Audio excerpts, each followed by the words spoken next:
Hello everyone, welcome to my channel. এই উল্টো রথের দিন আমরা গেছিলাম পুরী। হাওড়া থেকে হাওড়া সুপারফাস্ট পুরী এক্সপ্রেস ধরে স্টেশনে ওয়েট করছিলাম। আমরা যখন পৌঁছাই তখনও ট্রেন দেয়নি। তারপরে 10টা 10-এ মনে ট্রেনটা ছিল, এলো।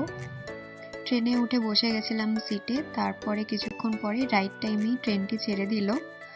বসে জানলার ধারে দেখছিলাম, হাওড়া থেকে পুরী যাচ্ছিলাম। খুবই এক্সাইটেড লাগছিল। আমি কোনোদিনও রথ দেখিনি, তো খুব মজা লাগছিল। পরদিন সকালে যখন ঘুম থেকে উঠে দেখি ধার দিয়ে পাহাড় দেখা যাচ্ছে, তো ওইভাবেই যাচ্ছিলাম। ট্রেন রাইট টাইমেই পুরী ঢুকে গেছিল। পুরীতে নেমে দেখি কত লোক স্টেশনে। স্টেশনটাও খুব সুন্দরভাবে সাজানো, সবাই জগন্নাথ দেব দর্শন করতে এসছেন।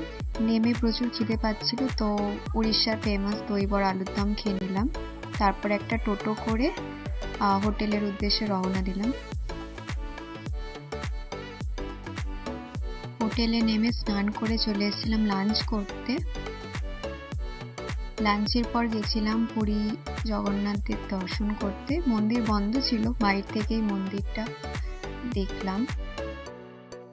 তারপর রথের কাছে গিয়ে জগন্নাথ দেবের দর্শন পেলাম, খুবই ভালো লাগলো।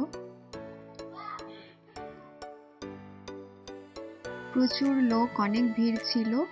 তাও রথের পেছনের দিক একটু ফাঁকা আছে। সন্ধ্যাবেলা সমুদ্রের ধারে গেছিলাম। তারপর দেখলাম সমুদ্রের বিচের ধারেই মেলা বসেছে, একটু মেলা ঘুরে নিলাম।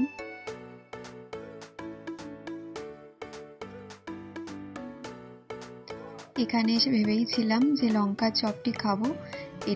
দেখতে লঙ্কা, কিন্তু এটা একদমই ঝাল ছিল না, খেতে খুবই সুন্দর ছিল।